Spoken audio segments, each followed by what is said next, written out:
Alright folks, so today we're going to go over different ways to dye your disc. Going to get right into it with the supplies you're going to need. This is going to be for the saran wrap method, the shaving cream method, the regular stencil method, how you can actually put contact paper on it and then cut your own out, how you can get a pre-cut stencil, and then also how we can spin it with, I don't know, you can barely see this thing, big old Panasonic old record player. So some of the supplies you're going to need dye, obviously. No matter what application you're going to be doing, you need dye. If you get this stuff, this is everywhere. RIT dye, it's really great. Does not work for discs. Really great for other things. Like I use it for leather work and stuff. It is not good for discs. So if you have this RIT dye, I mean, I know it's cheap, it's easy, it's available. You can try to use it. It's not going to work.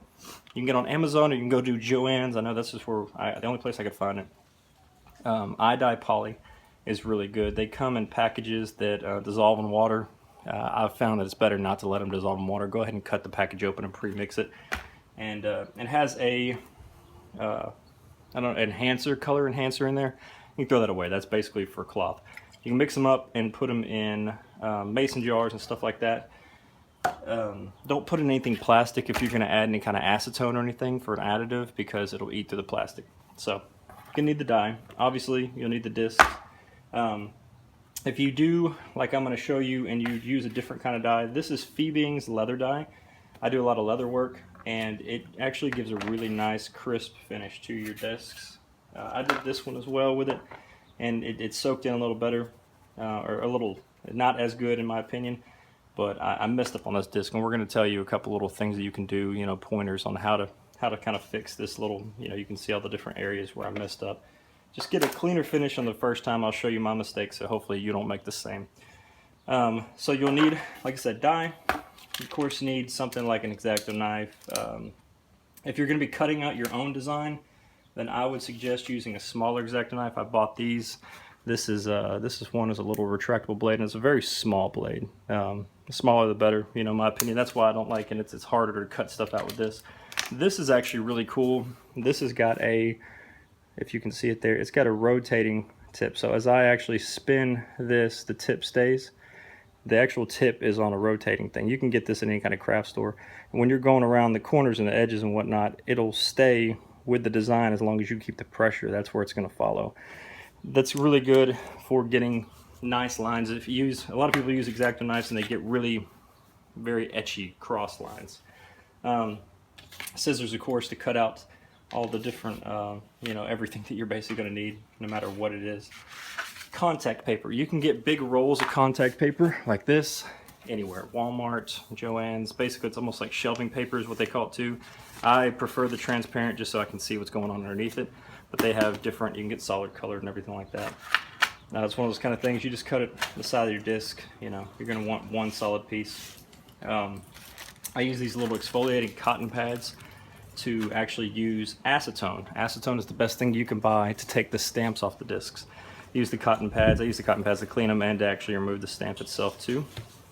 Glue. If you're going to be doing a pattern where you want to print something out online and you want to actually put it on your own disc like that, you're going to get, you're going to want some regular Elmer's glue. Nothing too strong, nothing like super glue or anything like that.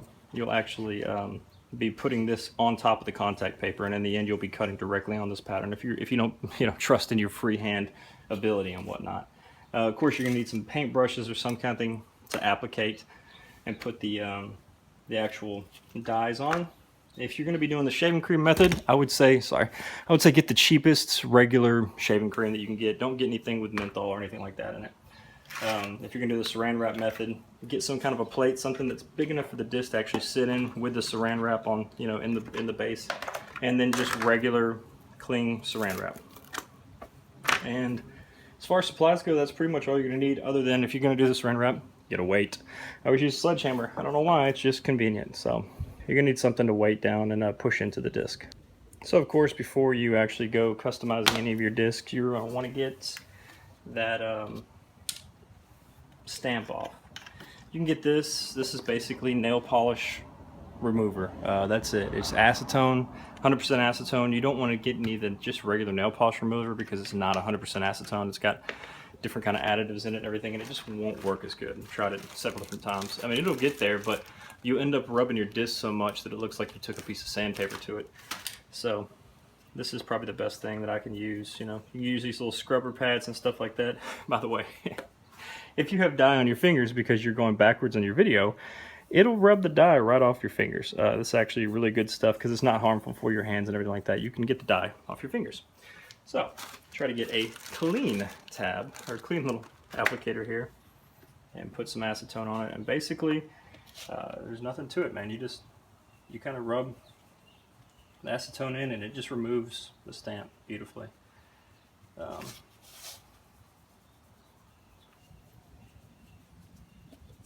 Of course, this is really nice for cleaning off any kind of dirt or anything, you know, finger residue, the oils of your fingers, even though you don't think there's much on there. From doing custom Xbox controllers and stuff, I can definitely tell you, you got to wear gloves the entire time when you do that stuff, because it will, just the finger residue, the oils in your fingers will make any kind of paint not stick. Now the dye, not so much, just because you're actually soaking into the plastic itself, and you're going to go back and take everything off the top, you know. But if you actually using spray paints and stuff like that, then it will not stick with your fingers, with your finger grease and whatnot. So once you get your stamp off, you can do whatever different style you want as far as going and dyeing it or painting it or whatnot. So for the marbling effect, you kind of get this, you know, granite or marble effect, what they say, across the disc. I think it looks pretty cool. If you make it too dark, you're definitely going to want to use something on a you know, mid-range or a driver. You're not going to lose it. This is an old Triforce disc that I had. It was one of the very first discs I ever did, and I want to add a little bit of marbling to the outside. Since it's a putter, I know I'm not going to, you know, throw it off in the woods and lose it, so I can afford for it to go a little darker. So what you're going to do is take some saran wrap, cut them into pieces, and then you're going to wad this stuff up and put it in the bottom. This is what the disc is actually going to be sitting on. So this is what's going to make the marble texture. You know, the dye will go across this, and then your disc will sit across the top of it. And just whatever kind of wad, doesn't really matter. Make it big enough to where when your disc sits on it, you're getting it all the way across, or else you're going to get these edges and spots like this where you're not going to have any dye. So that was, you know, that was my very first marbling one that I ever did, and you know, learn by my mistakes. Once you get that done, this is just regular iPoly dye. And in fact, it looks like it's leaking a little bit out of the back there. No big deal. You can just take it, pour it across the saran wrap.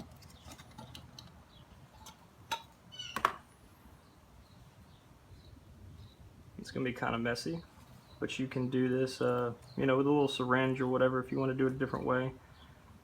I put it in this container so I can actually get the dye that I didn't use, and the very end I'll get the dye back out of there. Scoop it all out.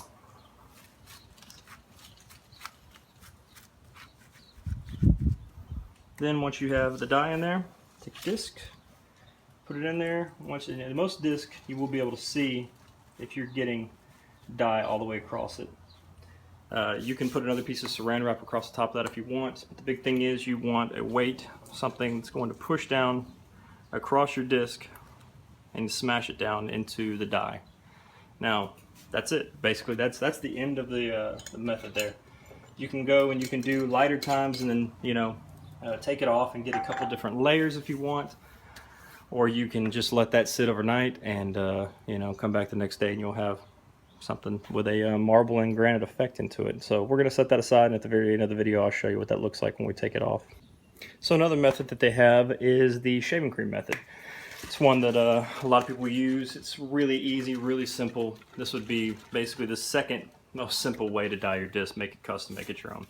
You're going to want some kind of a plate or some kind of a dish or something that is bigger than your actual disc that you can lay your disc on. So this plate just so happens to have a really good large face and a kind of a dip to it. You can use something like that piece of plastic I was using earlier in the video. You know, that's just a pie pan topper type thing. Spray shaving cream. You're going to spray quite a bit. You're going to want to fill up the plate enough to where you're actually going to scrape it all off and make a level finish at the end. Use something to whip it up, stir it up. Basically, you're just going to want a nice solid whip. You don't want any of those air bubbles and everything like that in there.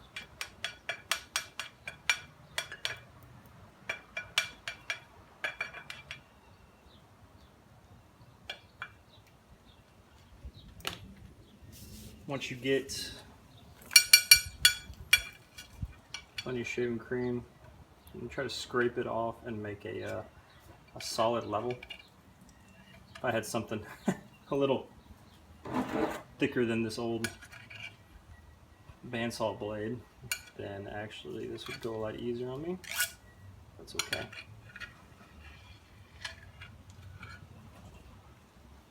You get some air gaps and bubbles in there, take what you scraped off and kind of fill in the holes there.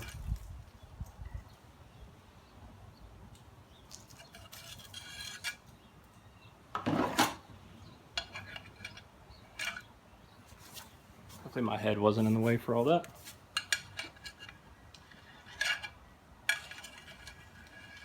So it doesn't have to be perfect, because this method to me is not near as precise and perfect as doing something like a stencil. I mean, you're just going to get, this is how people do like the tie-dye effect and everything like that. It's nothing precise math, I guess is what you could kind of say.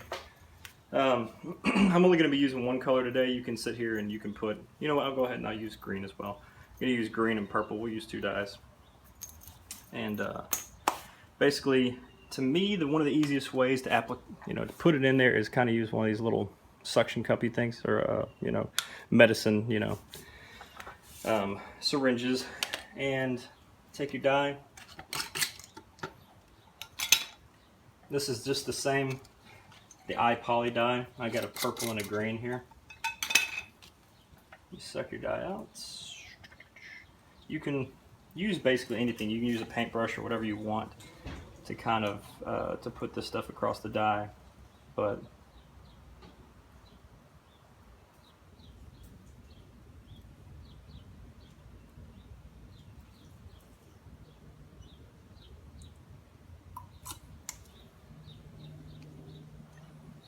if you've got a design in mind, I've seen people do like the Captain America shield, kind of a crazy tie-dye effect. Looks pretty cool.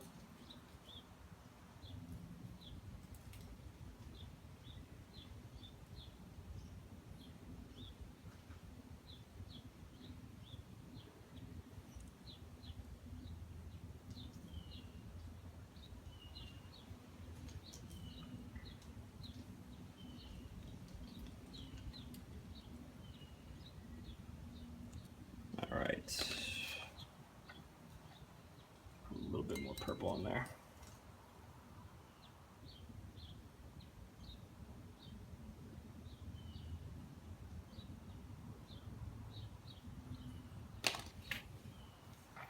Make sure that you clean your disc off. You don't want any kind of dirt or anything, on the actual face of the disc. This disc is just a little older, so it's dingy, but it has been cleaned off with acetone. So once you get your disc, try to line it up to where you have your pattern, and all you do is set it down and then push it down into the actual die where you're getting all the way across the face, and let it sit. That's another one that we're going to set off soft to the side, and we'll come back in the end and we'll see what it looks like when it's done. So this is the spin method.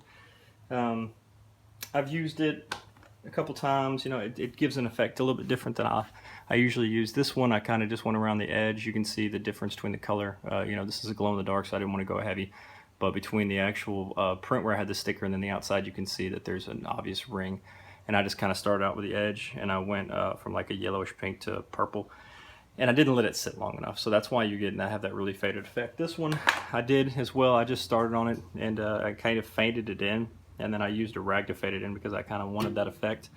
But whatever you do, basically you get yourself one of these old record players. They're fast enough to where you can get the spin effect, but they're not crazy like a fan where it's going to go slinging the ink everywhere. So you want to get it centered on your actual record player, and get it to where basically if you took your finger and put it to the edge of the disc, you're just barely touching it all the way around. You have it nice and centered. I pre-did this one. You can just kind of play with it. The worst thing is if you try to use your finger as a centering, try to get it, it'll end up shoving it one way or the other. It's not the best way. So I've got some black. This is, like I said, this is leather dye. So you can use the iPoly dye, you can use it, you know, that you already have pre-mixed up and everything. I prefer this black dye. I just got a drop of it on my finger, and as you can see, this stuff, it soaks in and it permeates very quickly. So if you want something that you're going to put it on there and you're going to get a nice solid line, and it's very dark, it's not going to fade near as bad. I don't know exactly what they put in this stuff, but I know that when I used it with leather, I'd always have to go way above and beyond to make sure that I'm not going to get it on anything, because it will definitely stain whatever you have. So the best way I've kind of found is get yourself a nice little paintbrush and kind of get some of the dye off of it. You don't want a big glob because it's just going to run off. Steady your hand, make sure you get it where you want it.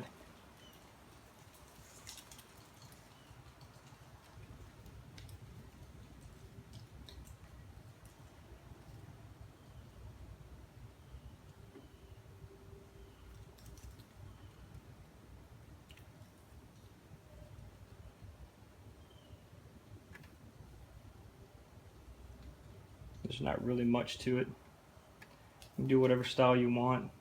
If you have a couple different color dyes, use an iPoly dye. You can actually fade it in. I'll do that here in a second. I'll switch to the iPoly and kind of show you what I'm talking about. If you've got a disc like this one that's a little older, you might have to continuously press down to get into the recesses of it. Just kind of, it's got a little warped over time.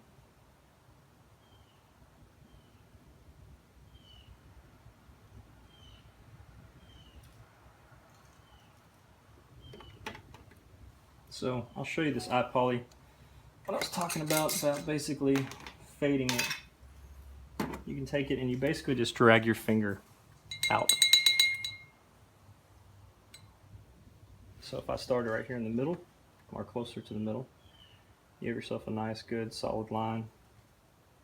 And then you slowly start dragging backwards towards the black. I could have gone either way. I could have gone to the black and started fading out towards the other way. But as you drag it out, of course, you're dragging the dye, and the dye is getting less and less on the brush, so you actually fade it out. And that's how you can get kind of a faded effect. Do one more towards, we'll go the other way.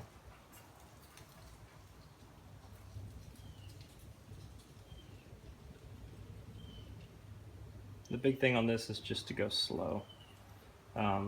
Especially with these little record players. I mean, like I said, they're not spinning very fast. And then I'll show you how you can get a different color. I'm actually going to fade that black line on the very far outside into green.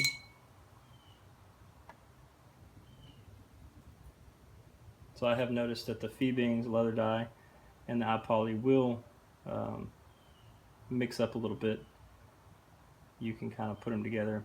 The Feebings, I think, actually has like a natural acetone or something in it. That's what actually gets it to soak into that the leather really good.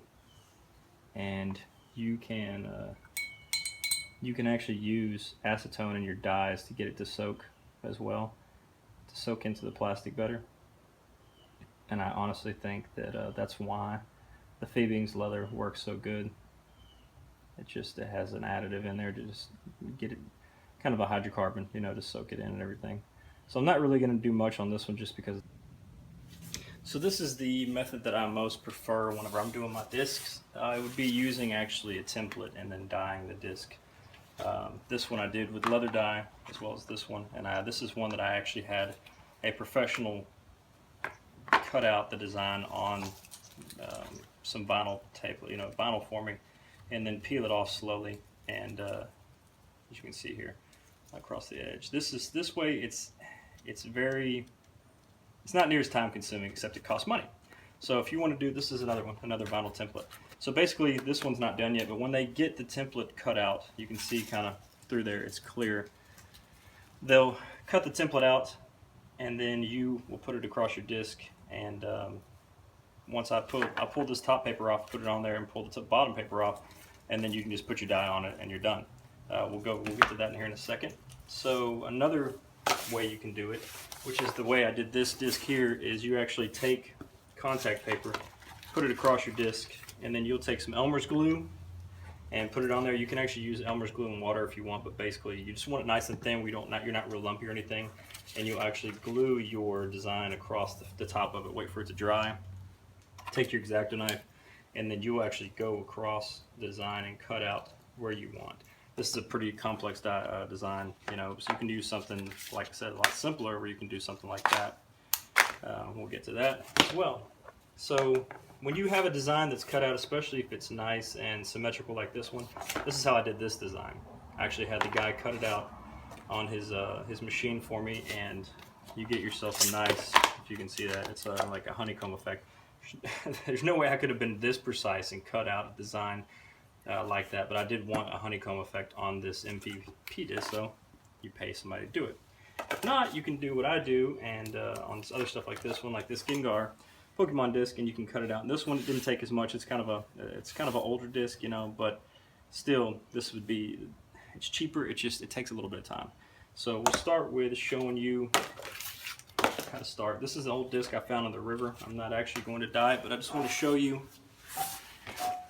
basically the steps on getting yourself a piece of contact paper cut out. When you cut it, you know, the best way that you can do it is try to get it to where after you cut it and you put it on, you're overlapped. When you've put it down into a pan of dye, if you decide to do it that method, you're not going to get dye up on the edges. That's what happens with this one. And as you can see, I mean, I don't know if you can see it in the camera, but everywhere there was cracks and stuff like that across the template or the actual piece of contact paper I had, the dye came back across the backside and slowly started dyeing into the disc, and that's why it gives it that kind of splotchy pattern. You don't want that. So get your disc and get your piece of contact paper. You don't want to pull it off quickly. You want to pull it off kind of slow.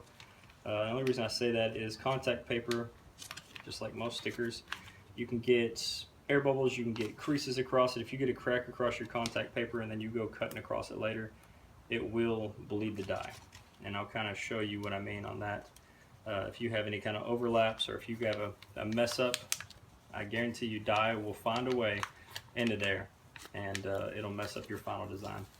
So like I said, when you pull it off, trying to make it nice and uniform. If you get a big crease across that, like this little piece right here, exactly. If you get that right there, that's a crease in your sticker basically.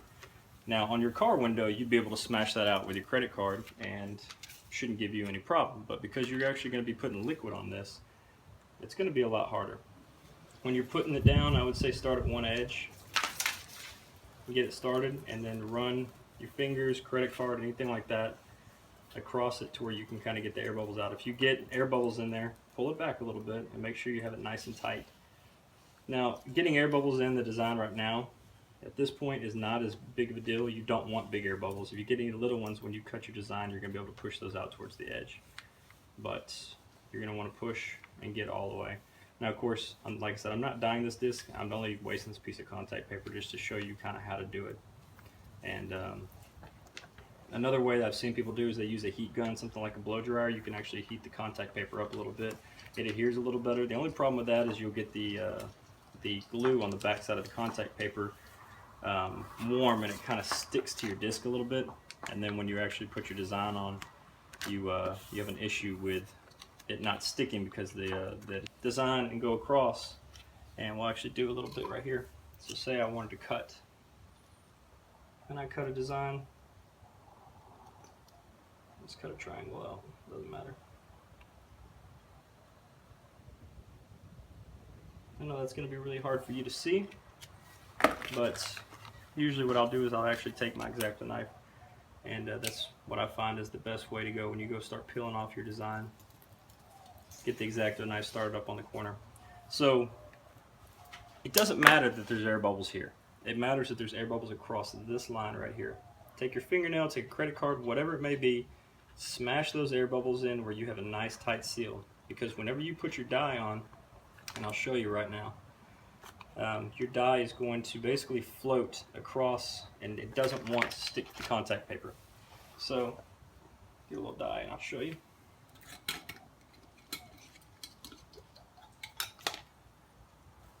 The contact paper acts like a repellent, and once you get the dye, if I sit here and I just actually poured it in with a syringe, you'd see it. I mean, it goes up against the edge of the contact paper. Now this is just a sponge. Obviously I did not put it in there that precise. If I put the dye, or if I put the dye out here, you see how it just kind of runs into the area? So that's what I'm talking about. You want to make sure that you don't have any air bubbles across the area, the face that you're going to be dyeing. If you have a cut, if I had used my X-Acto knife and I had cut across right here, and this piece right here, this cut was touching this cut, even if I smash that down, there's a high chance that that is going to end up getting dye soaked into it. That's just the nature of the beast on these things. You got to be really precise with your cuts, really slow. Make sure that you get your design exactly how you want it. Draw it out nice. So, say you have, I'll just take this. Once you have your design how you want it, you know, take something like a Sharpie marker. If I was to draw on there, if I would have drawn that triangle, and then you can go through a cut. Now the way that I do something like this design, I would have had, you know, you can draw it and everything like that, and then you make another edge across the outside, and then you would cut here and here and leave the inner triangle in there. That's how you get these, you know, the inner marks for his shirt and everything like that. So I'm not going to draw a big design and show you how to do it. I already pre-did that. So this is a Atlas disc that I wanted to redo my Vault Boy, basically because I really enjoy Vault Boy. I enjoy Fallout a lot. This pencil's good, basically because you can go back and you can erase and everything like that. It's not, you know, 100% permanence on your design. And then this is what we're going to show as far as the feebing. So I've just got this little sponge brush applicator. It's good to kind of dab across and everything. I've got the Feebing's leather dye. By the way, this stuff costs about $7, but it's much more effective, and it goes a lot further. You don't need to water it down or anything whenever you're going across. I've already taken my fingernail and I smashed down every single edge and made sure I don't have any air bubbles as far as that I could tell anyway. And that's the only thing that's going to ruin your disc design at the very end. In fact, as I'm looking at it, I see just one or two little places. And if you look at it kind of at the side, you can see you'll look for white areas, and that's just where air has kind of got into the edges of your X-Acto mark cuts. And I know it's going to be hard for you to see the design, but you'll be able to see it better once I actually have dye on there, because it'll beat up. The big thing that I've noticed with Feebings that's different from regular dye is because it has so much acetone and everything in it, you'll kind of see it has this hydrocarbon type effect whenever you start running it across stuff. And it, as you can see, kind of, I don't know exactly what you would call that, but basically it kind of bleeds out. So just like with a regular dye, you just want to make sure that you get every single corner, and more than one layer, perfect. With this, you don't have to let it sit on as much as you do with the iPoly dye. You don't have to heat it up. You just get it directly out of the bottle, put it directly across the disc. And of course, just like it does on my leather work that I do, when you first put it on there, it does look a little green or a little blue, a little, you know, off colored and everything. Once you put a couple of layers on there, that'll go away.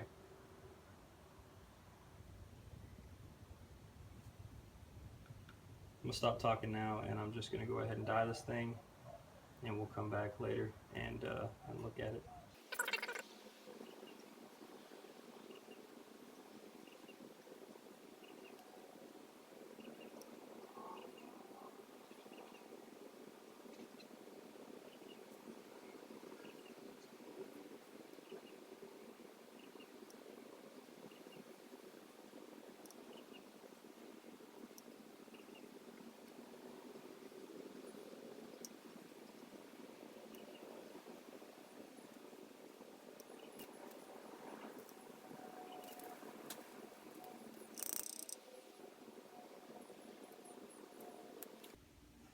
Alright, so here we are about 7 hours or so later.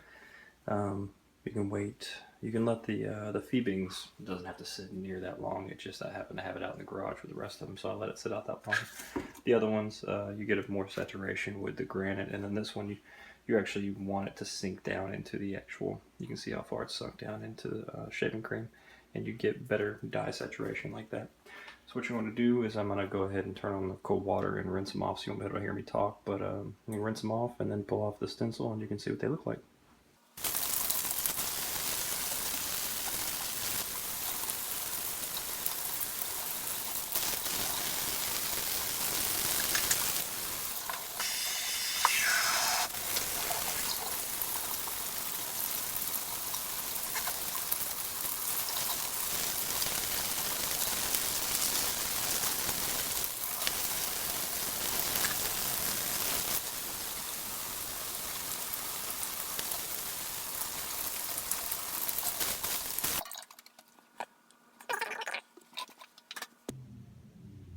So all washed off and dried here. You can see the granite effect on the Triforce one. Pretty happy with that. It just gives something to take out that negative space.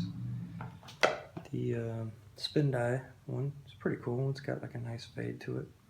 I'll probably put something else in the middle just to finish that out. The shaving cream one was a bit of a disappointment. It looks like it had oil stain on it. I don't know exactly. I'm going to have to go back and look at my formula for my dye or something, because maybe it's just this plastic. It's a SS Avengers, like an $8 disc, but for some reason the dye would not soak into that whatsoever. So I'm definitely have to look into that. I don't know what happened. And then pretty happy how the Nuka-Cola one turned out. This is another one I did with the exact same process on another Atlas. And I used the leather dye on that one too. So I just came back and finished this one up a little bit of red dye in the negative space, kind of give it another two-tone color. So anyway, that's the ways you can dye a disc. I suggest looking. There's a lot of information online. A lot of people have some really good methods on YouTube. Check them all out, you know, before you start. Don't just jump into it. You don't want to ruin a disc. And, you know, good luck on the course.